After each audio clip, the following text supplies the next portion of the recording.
Salut à tous, alors j'espère que vous allez bien. Ça fait un super long moment que j'ai pas filmé de vidéo face caméra. Mais là ça y est, voilà, je me remets devant vous. C'est vrai que la dernière vidéo que j'ai filmée c'était le room tour de la chambre de Léo puisqu'on allait déménager. Et ça y est, on est arrivé dans notre nouvelle maison. Ça fait une semaine, hein, là ça y est, on sort enfin la tête de l'eau. Et voilà, j'avais envie du coup de revenir pour vous expliquer un petit peu tout ce qui s'est passé depuis 4 mois il me semble, et même avant. En fait ça va reprendre toute ma première année de vie de maman, mais surtout pourquoi j'ai été absente ces derniers temps et non régulière dans les vidéos que je vous avais dit que je ferais et que du coup je n'ai pas fait. Donc voilà, dans cette vidéo on va parler kilos, vergéture, baby blues, dépression postpartum, acceptation de soi, non acceptation de soi, retour de couche, enfin bref, préparez-vous, ça va voilà, pas forcément être glamour ou joyeux, mais c'est les choses de la vie et je tenais à les partager avec vous comme d'habitude. Voilà, pas de langue de bois ici. Même si ça a été très difficile à accepter, à encaisser, à avancer, voilà, aujourd'hui je suis on va dire à un autre stade et du coup je me sens prête à vous en parler un petit peu, enfin en tout cas de toute façon de revenir devant la caméra. Donc j'ai mon petit bullet journal hein, parce que sinon je vais oublier des choses. Donc pour récapituler, pendant ma grossesse, donc on va commencer avec le poids. Pendant ma grossesse j'ai pris 24 kilos et lors de mon accouchement j'en ai perdu entre 10 et 12, je ne sais plus exactement.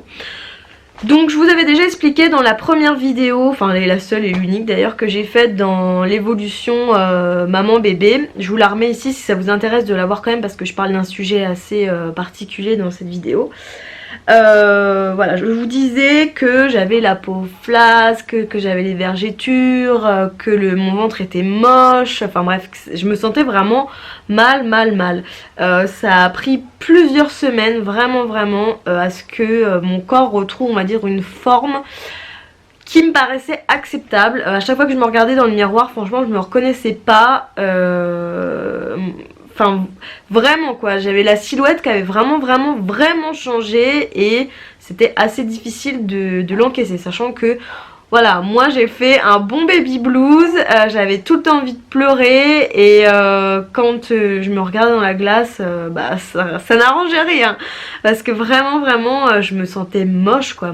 Le seul plus que j'avais, c'est que j'avais plus de cheveux que quand je suis pas enceinte ou voilà, quand là en l'occurrence je venais d'accoucher, parce que quand on est enceinte en fait nos hormones font que les cheveux cessent de tomber, donc on en a plus, sauf qu'au bout de quelques mois quand on accouche les hormones retombent et les cheveux avec, donc voilà, c'est la catastrophe. Et moi je pense que voilà, si vous me suivez depuis un moment, en fait j'ai une alopécie au niveau du dessus de la tête. Faudrait que je voie un endocrinologue d'ailleurs pour ça. Et voilà, c'est vrai que la chevelure c'est vraiment quelque chose de particulier parce que c'est vraiment l'atout, on va dire, féminin de la femme.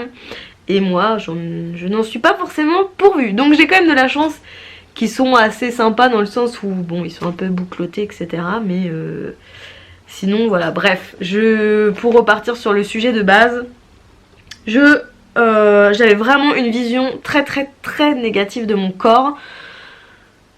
Voilà quoi. Ah si, le seul truc que je trouvais bien aussi dans tout ça c'était ma peau, parce que mon grain de peau était super fin, j'avais quasiment plus de points noirs, ma peau était ni sèche, ni grasse, ni rien, elle était nickel. Voilà, c'est les deux seuls trucs qui allaient, mais vraiment je rejetais mon corps, je rejetais mon image, je ne voulais plus me regarder dans un miroir alors que ça m'est jamais spécialement arrivé, j'ai jamais été spécialement complexée, mais là vraiment j'étais pas bien du tout. Donc ça a été un des éléments déclencheurs de la suite. Vu que je me sentais pas bien dans ma peau, que j'étais très fatiguée, que enfin voilà, que j'avais pas le moral, en fait du coup j'avais une alimentation assez aléatoire, parce que du coup il y a des périodes où je me disais allez je me reprends, faut que je repère du poids, etc. Je refais bien attention, et d'autres moments où j'étais au fond du gouffre, où j'avais envie de manger que des bêtises, et forcément voilà, c'est un cercle vicieux. On se sent pas bien, on mange, on culpabilise, on se sent toujours pas bien, on remange, on culpabilise, enfin bref. Toutes celles qui ont des problèmes de poids ou en tout cas de comportement alimentaire savent de quoi je parle. Ça peut vraiment être compliqué de perdre du poids après un accouchement. Bon, c'est vrai que tout le monde se dit oui, il y a le temps, etc. 9 mois pour faire, 9 mois pour défaire.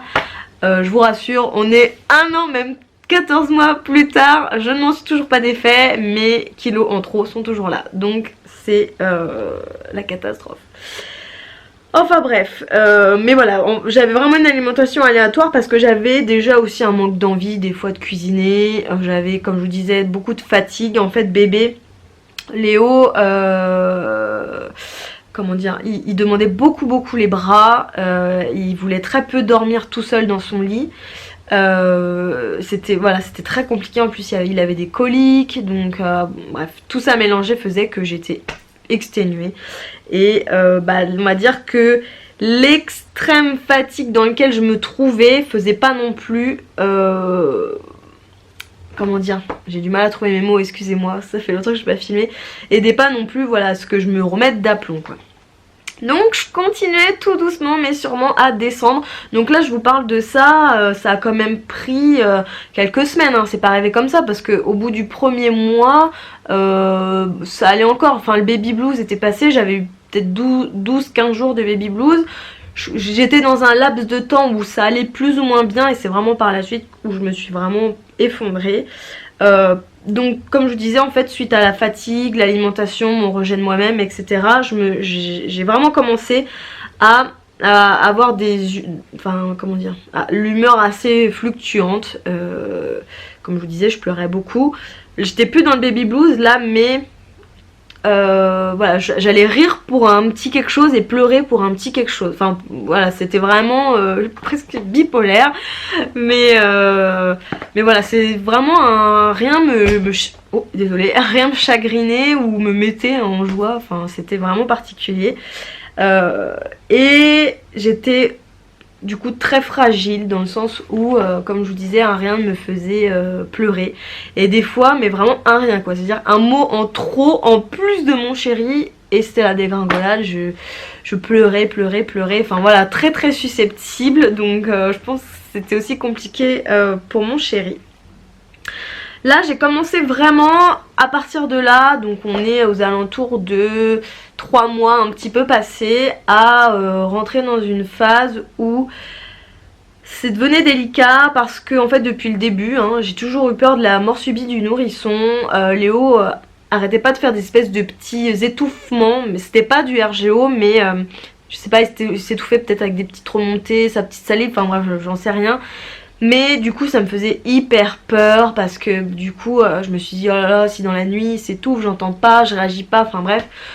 Du coup c'était très compliqué, j'avais très peur qu'il meure dans la nuit quoi, enfin voilà, la mort subite, vraiment c'est une phobie, j'en ai les larmes qui montent. Et encore aujourd'hui, tous les soirs avant de me coucher, je vais le voir, je regarde s'il respire, je le touche, enfin bref, c'est beaucoup moins important au jour d'aujourd'hui qu'il est plus grand, qu'il a passé les 1 an, mais voilà, toute sa première année, ça a été très difficile, j'avais vraiment très peur. Pour vous dire, là, moi, il dort encore avec une gigoteuse, hein. Il y a plein de bébés que je vois sur YouTube qui dorment déjà, genre, à son âge, là, à 14 mois, avec une petite couverture, un oreiller. Moi, c'est no way. Il a encore son plan incliné, dur, sur son matelas dur, avec sa gigoteuse, quoi. C'est vraiment...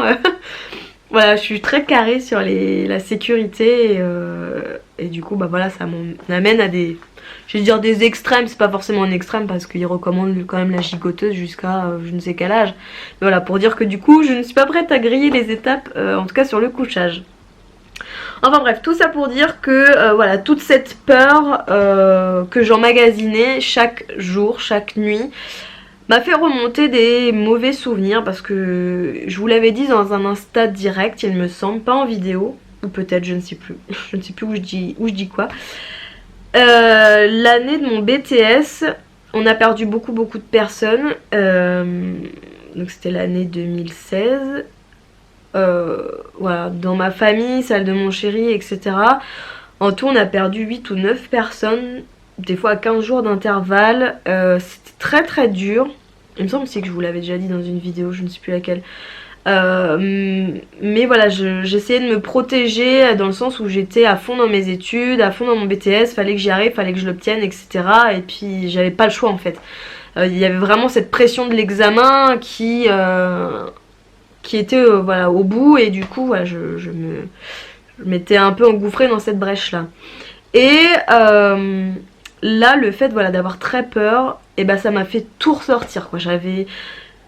Je pensais à la mort, à moi quand j'allais mourir, que quand je serai vieille, enfin j'espère, quand Léo sera vieux, que je serai plus là pour le voir. Enfin bref, il y avait tout un tas de pensées qui ressortaient, qui étaient constamment là, et du coup ça me faisait encore plus de problèmes de fatigue, dans le sens où j'avais des insomnies. Donc voilà, en gros, je dormais à ce moment-là très très peu, et parce que même du coup m'endormir ça devenait une angoisse. Enfin bref, c'est un peu particulier, j'espère que c'est pas trop fouillon ce que je vous raconte, mais voilà, je veux juste vous expliquer que du coup voilà, à partir de là, le fait d'avoir une petite peur, et en fait j'ai toute une vague de sentiments, de tristesse, de chagrin qui a ressurgi en fait de l'année précédente. C'est vrai qu'en plus, comment vous expliquer, quand je suis tombée enceinte, on était vraiment dans cette euphorie aussi de la grossesse, c'était la vie qui battait un peu la mort, surtout qu'en plus je suis tombée enceinte tout de suite quoi, et voilà, et en fait c'est vrai que le papa de mon chéri avait un cancer, et il est mort. Excusez-moi. Il est mort pendant que j'étais enceinte. Et c'était très difficile. Parce que pour moi, c'était vraiment une figure paternelle. Comme j'aurais aimé en avoir une.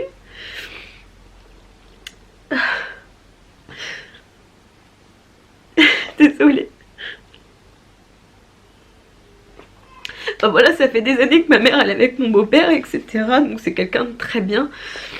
Mais c'est vrai que voilà, son papa il avait vraiment quelque chose de paternel, et même quand j'étais enceinte il me disait surtout fais pas de peinture pour la chambre, etc. Je veux pas ça, je veux que tu en prennes soin, c'est important. Et du coup il est parti si subitement que ça a été très dur. Je devais être enceinte de 3 mois et quelques justement.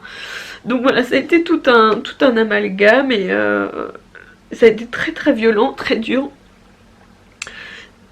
Désolée, j'ai commencé, enfin j'ai voulu en parler un petit peu aux sages-femmes, à mon médecin, etc. Leur expliquer que j'étais un peu dans une détresse. Et voilà, à part me dire il faut dormir quand il dort, etc.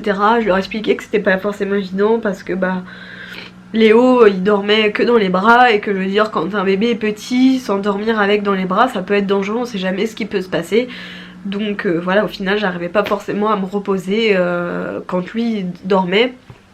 Mais bon, en tout cas, voilà, j'ai essayé plusieurs fois de leur dire un petit peu ce qui se passait, ce qui allait pas, et que je sais pas, en gros j'attendais une main tendue, peut-être qu'elles me disent écoutez, il est peut-être temps que vous alliez voir un psychologue pour vous confier, pour vider votre sac, passer à autre chose, avancer. Et au final personne n'était là pour m'écouter, les professionnels de santé me minimisaient ce que je disais, et ça a été très difficile. Là dans ma tête je me suis clairement dit que je rentrais dans une dépression, je sais pas si c'est postpartum ou dépression tout court, ou je sais pas si c'est un autre mot, mais en tout cas pour moi le mot dépression est vraiment arrivé dans ma tête, et en gros je devais me débrouiller toute seule, en tout cas sans professionnel. Donc heureusement que mon chéri m'a beaucoup écoutée.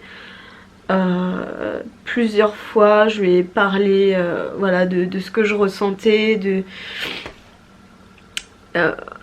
voilà, de mes craintes et tout, et ça m'a beaucoup aidé. Donc c'est un peu particulier si vous êtes jamais arrivé à ce niveau là je l'espère dans votre vie.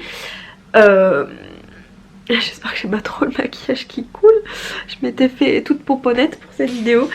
Si vous êtes jamais arrivé à ce stade là dans votre vie, en fait c'est assez particulier, parce que votre cerveau, enfin en tout cas le mien, vu que moi je prenais sur moi, ça veut dire que pour moi c'était hors de question que je m'effondre, c'était hors de question que j'arrive à un stade de non-retour, etc. Comme certaines personnes qui tournent en dépression. Pour moi, j'avais un bébé, il fallait que j'assure, il fallait que je remonte, et c'était hors de question que ça soit autrement. Donc en gros, dans mon cerveau, c'était comme une roulette, c'était comme... En fait, j'avais mon cerveau qui disait non, reprends-toi, reprends-toi, et l'autre, mon cerveau, enfin les idées noires qui revenaient. Et donc du coup, voilà, c'était toujours un truc qui poussait l'autre. Donc les idées noires revenaient et moi je reprenais le dessus. Non, reprends-toi, puis les idées et tac tac tac. Et voilà, dans mon cerveau, ça faisait que ça, que ça, que ça. Et c'est très très difficile à lutter parce que c'est non-stop, c'est non-stop. Vous vous levez jusqu'au coucher, vous cuisinez, vous y pensez, vous vous douchez, vous y pensez. Je pleurais quand je me lavais, je pleurais quand je cuisinais. Enfin bref, c'était vraiment une sensation, c'est une boule dans le cœur, dans l'estomac. Vous n'arrivez pas à vous débarrasser de cette sensation. Voilà, et tous les jours, je me battais en mode non, non, non, arrête d'y penser, non, non, non, non, non. Enfin bref. Ça a été vraiment très très dur. À ce moment-là, en plus de ça, mon gynécologue était en arrêt maternité. Donc j'ai pas forcément pu en parler à elle. Et mon Dieu, Dieu sait que j'aurais voulu.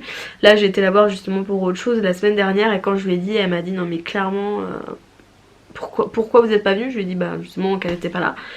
Et elle m'a dit oh là là mon Dieu, je vous aurais expliqué un petit peu ce qu'il en était. C'est en fait les désordres hormonaux aggrave en fait ça. Et elle m'a dit voilà que ça aurait pu être autrement si toutefois elle avait été là, que je lui en aurais parlé, mais bon voilà, ça s'est passé comme ça s'est passé, tant pis. Donc ouais, ça a été très très difficile, ça a duré 2-3 mois, je me suis forcée à sortir, voir des gens, voilà, de moi-même, à faire des activités. Et même ça c'était difficile parce que je me souviens, on est parti chez ma cousine et c'était top parce qu'il y avait Léo, il y avait sa fille qui est à peu près dans les mêmes âges, voilà, c'est sympa, ma cousine je l'adore. Et on avait beau discuter, se promener et tout, je gardais la face, hein. Franchement je gardais la face, on avait des sujets de conversation et dans ma tête ça continuait toujours la roulette. Donc c'est comme si j'étais divisée en deux.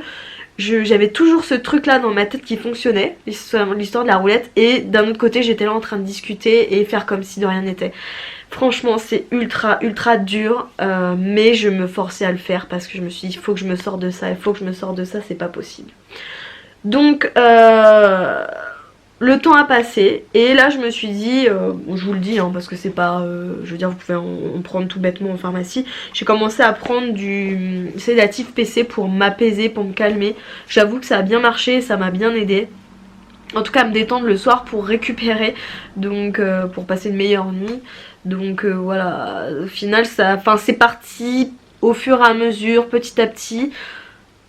Voilà, aujourd'hui bientôt 14 mois est passé, j'ai des pensées qui sont toujours là. Voilà, il n'y a pas une seule journée je crois où je pense pas à mon beau-père, au parrain, à mon cousin, tout ça, enfin toutes les personnes qui sont parties. Je pense pas à toutes les personnes chaque jour, hein, mais une souvent revient. Et mais j'arrive mieux à encaisser, j'essaye après de faire autre chose, enfin voilà. Ça a été une période assez difficile, je m'en suis sortie toute seule. Je pense que c'était une dépression postpartum mélangée à beaucoup de... comment dire, à beaucoup de ressentiments de l'année précédente.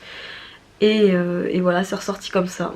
Donc après il y a aussi d'autres choses personnelles qui sont rentrées en jeu, que je ne tiens pas à partager pour le respect des personnes que ça concerne. Mais voilà, ça a été une période assez difficile à vivre, à encaisser et à passer. Heureusement, aujourd'hui, voilà, je me sens mieux et ça fait quelques temps maintenant, ça doit faire quand même 4-5 mois que j'ai sorti un peu la tête de l'eau. Et j'ai toujours des petites pensées, mais rien à voir par rapport à ce que ça a pu être. J'ai dû vivre 2 mois d'enfer ultime. Et après, ça a commencé à aller un peu mieux, mais vraiment un peu mieux. C'est-à-dire que ça a été 2 mois très durs, puis après un petit peu mieux, un petit peu mieux, un petit peu mieux. Voilà.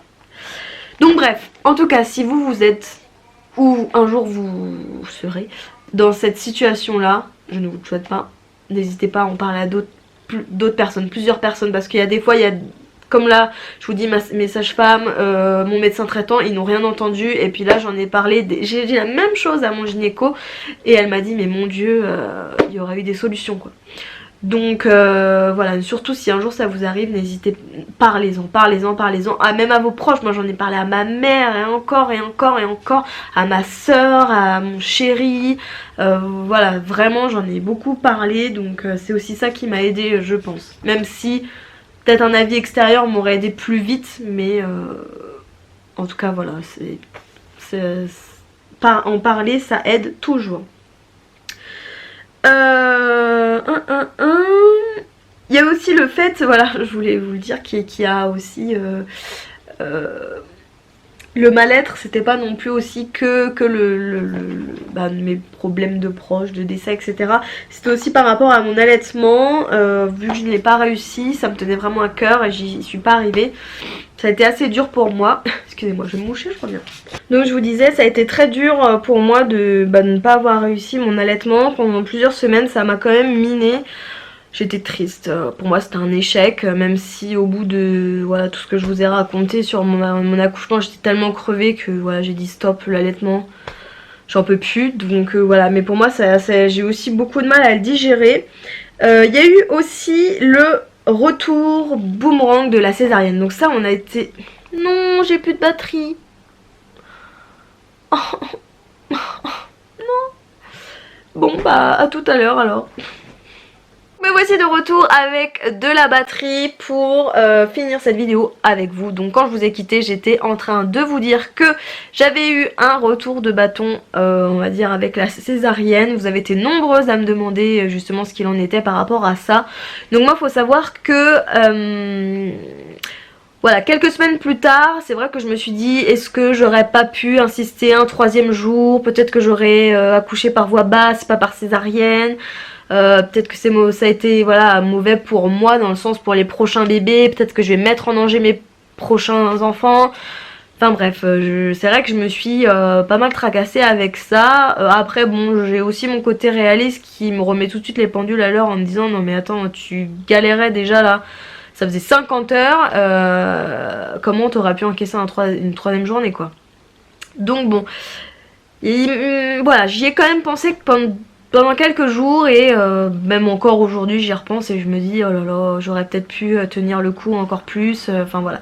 C'est vrai que des fois j'ai un petit peu des remords d'avoir pas su tenir encore et encore et encore, même si d'un autre côté je me dis mais c'était déjà très dur ce que je venais de vivre, donc voilà. Mais on va dire que j'y ai pensé quand même plusieurs fois. Et il y a aussi le côté césarienne, dans le sens où j'ai quelque part assez mal vécu la séparation pendant plusieurs heures avec Léo.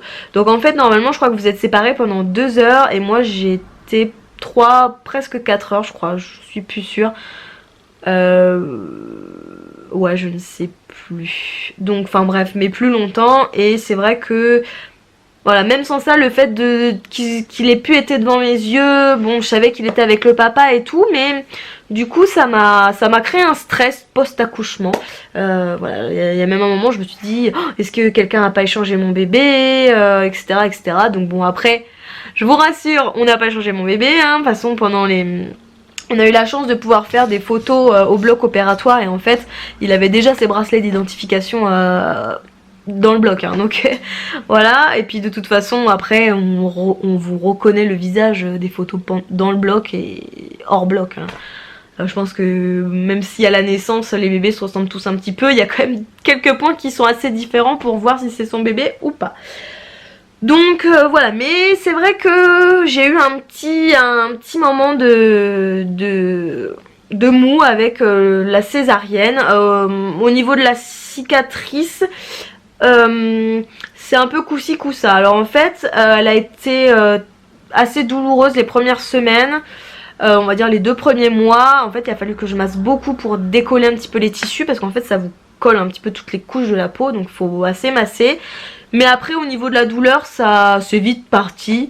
Au jour d'aujourd'hui j'ai plus mal. Le seul truc que je regrette, c'est qu'en fait du coup le fait d'avoir une césarienne comme ça a créé un espèce de bourrelet de gras. C'est charmant, je sais, que je n'avais pas avant. Donc ça, je suis vraiment complexée, hein. C'est un peu le mot que je vais utiliser par ça, parce que avant je n'avais pas ce problème là sur mon corps et aujourd'hui excusez-moi, je l'ai. Donc ouais, ça m'a un petit peu dégoûtée par rapport à la césarienne, parce que je me dis j'aurais accouché par voie basse, je n'aurais pas ce bourrelet créé par la cicatrice. En fait je sais pas comment vous expliquer, mais le ventre normalement il faisait comme ça, et le fait d'avoir fait une cicatrice sur le arrondi du ventre, mais en fait ça fait un boop, la cicatrice, et zoup. Voilà. Faudrait que je fasse un dessin sur un papier, mais bon là j'ai pas ce qu'il faut. Donc voilà. Et aussi autre chose par rapport au ressenti post-accouchement et vie de maman, hein, nouvelle vie de maman, c'est que quand vous êtes enceinte, vous êtes littéralement le centre du monde, d'une grande partie de votre entourage. Et quand vous accouchez, je dirais pas que tout le monde s'en fout, mais un peu. C'est vrai que tout le monde capte son attention sur le bébé. Et donc quand vous allez bien, ça va. On va dire qu'il y a juste ça, il y a juste l'ego qui en prend un coup. Mais quand ça va pas, justement par exemple comme moi, qui a fait un baby blues, et puis après qui a été de plus en plus mal, c'est encore plus dur à encaisser, parce qu'on se dit mais tout le monde s'en fout de moi, personne ne voit que je vais mal. Voilà, ou alors c'est moi qui devais bien le cacher, mais pourtant même pas, parce que c'était pas le faute de lancer des signaux d'alerte, mais voilà quoi. C'est vrai que ça c'est aussi un peu dur, c'est que du coup voilà, on se sent délaissé du reste de l'entourage. Sinon, aujourd'hui, donc tout va bien. Voilà, maintenant je me sens maman. J'ai réappris à accepter mon corps, même si j'avoue que je le trouve encore très disgracieux. Mais bon, on va dire que je me suis réapproprié mon corps. Sinon, à cause de la grossesse, j'ai au jour d'aujourd'hui des problèmes de varices. Donc là, j'ai eu ma première sclérose de varices à 25 ans, puisque du coup j'ai certaines veines qui ne sont pas résorbées. Donc sachez-le, hein, quand vous tombez enceinte, vous avez tellement de sang qui afflue dans votre corps que vos veines peuvent gonfler, et quand vous avez une mauvaise circulation de base ou un mauvais capital veineux, ça peut rester et ça fait des varices. Donc c'est des petites varices, mais il faut mieux les traiter tout de suite qu'attendre qu'elles grossissent. Sinon aujourd'hui je suis beaucoup plus sereine pendant la nuit, donc comme je vous disais tout à l'heure, ça y est, maintenant je ne flippe plus, je dors plus tranquillement, même si par rapport à la mort subite du nourrisson, même si comme je vous dis à chaque fois avant d'aller me coucher, il faut que j'aille regarder s'il dort bien, s'il a rien devant le visage, s'il respire, enfin voilà, c'est une sorte de petits rituels. C'est comme vous savez quand vous êtes gamine, là vous rentrez dans votre chambre, vous vérifiez que sous le lit il n'y a pas de monstre, et moi je vérifie que mon fils respire et va bien. Donc voilà. Nanana. Sinon oui, je me suis relancée dans la perte de poids, donc là je me suis réinscrite au programme Weight Watchers. J'ai fait mon premier bilan, j'avais perdu 4 kilos, j'avais perdu pas mal de centimètres. Là j'avoue que ça fait 2 semaines que ça coaque un peu avec le déménagement, etc. Et j'essaye de me relancer dès dimanche. D'ailleurs je me suis relancée dedans, donc j'espère que ça va aller. J'avoue qu'il y a des jours qui sont plus durs que d'autres, notamment parce que au jour d'aujourd'hui j'ai encore un problème au niveau de mon retour de couche. Donc en fait j'ai eu mon retour de couche vers 5 mois et demi, 6 mois. Et après en fait j'ai eu qu'un seul mois où j'ai eu un retour de couche. Après les autres mois il y a eu d'autres soucis qui sont venus. Et du coup voilà, je suis pas tip top niveau hormones, et on cherche comment rétablir tout ça. Donc voilà, en fonction de ce qui se passe, je peux avoir plus ou moins faim, des grosses fringales, enfin bref, et du coup c'est compliqué pour perdre du poids quand on a ce genre de choses. Mais bon, on croise les doigts et on va y arriver. Y a pas de raison, hein, j'y suis déjà arrivée une fois, donc on peut y arriver une autre fois. Donc voilà pour cette vidéo, j'espère qu'elle vous aura plu, j'espère que mon témoignage aura pu vous aider, ou pourra vous aider si vous accouchez là bientôt dans l'année. Ne vous en faites pas, même si être maman c'est très dur, très fatigant, ça apporte réellement beaucoup de bonheur. Il y a des moments où on peut être plus fragile que d'autres, n'hésitez pas à vous faire aider, n'hésitez pas à en parler. Il faut jamais rester seul, jamais rester dans son coin, trouver la bonne personne ou les bonnes personnes pour en parler. Il n'y a pas de honte à être dans un état de faiblesse. Je veux dire, moi j'ai été épuisée, j'ai beaucoup pleuré, il y a un moment donné je me suis dit mais tout le monde va me prendre pour une tarée, je devrais être contente, je suis maman, mon bébé est magnifique, En plus moi il est très éveillé, donc je me dis oh il est très intelligent. C'est voilà, c'est de l'attention constante, c'est des cernes grosses comme ça. Mais c'est tellement magique quand vous voyez leur bout, qui vous sourit, quand vous entendez de leur rire, etc. Quand vous leur apprenez tout, quand voilà, vous leur apprenez à marcher, à manger, que vous faites découvrir des saveurs, enfin bref, voilà, c'est tellement magique. Donc ne culpabilisez pas, si ça ne va pas, vous avez le droit de le dire. Moi voilà, ça n'a pas été. Voilà, vous êtes, excusez-moi, vous n'êtes pas les premières personnes à qui je l'ai dit parce que forcément c'est très personnel, mais j'ai quand même tenu à vous le partager quand même parce que je sais qu'il y a beaucoup de personnes qui sont seules, qui se retrouvent seules face à ça, qui ne savent pas à qui en parler, comment faire, etc. Moi je n'ai pas hésité à me tourner vers mes proches, vers des professionnels de santé, donc comme vous avez pu le voir ça a plus ou moins bien marché. L'essentiel c'est qu'aujourd'hui je vais mieux, que voilà, je suis heureuse et que voilà, et qu'au final, même si ça a été difficile, je me sens plus forte aujourd'hui. Donc, et plus préparée. Je me dis que pour un deuxième, ça sera beaucoup plus simple. Même si il y aura peut-être d'autres choses qui viendront à ce moment-là, mais en tout cas, tout ce que j'apprends au jour d'aujourd'hui, forcément, avec le deuxième, déjà, je serai rodée. Donc bref, je ne vais pas m'éterniser, je pense que cette vidéo est déjà assez longue. Comme je vous dis, si vous avez des questions, vous voulez me laisser un petit mot, ou surtout n'hésitez pas à laisser vous votre témoignage. Voilà, on se retrouve en commentaire. Si vous avez aimé cette vidéo, bah n'hésitez pas à mettre un petit pouce en l'air ou à vous abonner à ma chaîne. Voilà, moi ça me fait toujours plaisir. Sinon ça, je vous fais plein de gros bisous et on se retrouve dans une prochaine vidéo. Ciao ciao.